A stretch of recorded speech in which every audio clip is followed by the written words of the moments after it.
दोस्तों, यह बैल बहुत वफादार है, लेकिन इसका मालिक इसके साथ सही व्यवहार नहीं करता। जब देखो, बैल को मारता रहता है और डांटता रहता है और पूरे दिन खेत में काम करवाता है और खाने के लिए बहुत कम चारा देता है। ऐसे ही एक दिन आदमी बैल को डांट रहा था कि अचानक उसकी तबीयत खराब हो जाती है और वह जमीन पर गिर जाता है।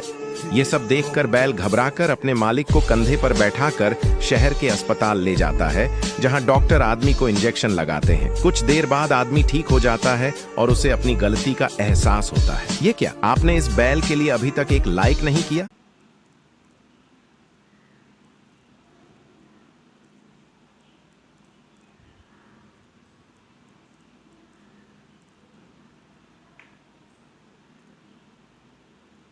दोस्तों, यह बैल बहुत वफादार है, लेकिन इसका मालिक इसके साथ सही व्यवहार नहीं करता।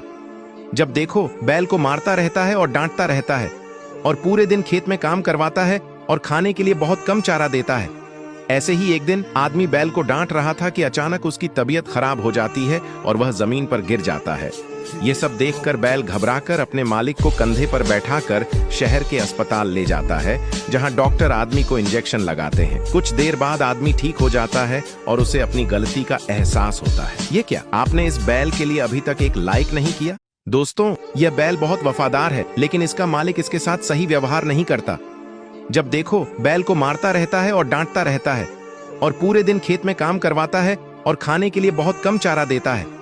ऐसे ही एक दिन आदमी बैल को डांट रहा था कि अचानक उसकी तबीयत खराब हो जाती है और वह जमीन पर गिर जाता है। ये सब देखकर बैल घबराकर अपने मालिक को कंधे पर बैठाकर शहर के अस्पताल ले जाता है, जहां डॉक्टर आदमी को इंजेक्शन लगाते हैं। कुछ देर बाद आदमी ठीक हो जाता है और उसे अपनी गलती का एहसास होता है। ये क्या, आपने इस बैल के लिए अभी तक एक लाइक नहीं किया?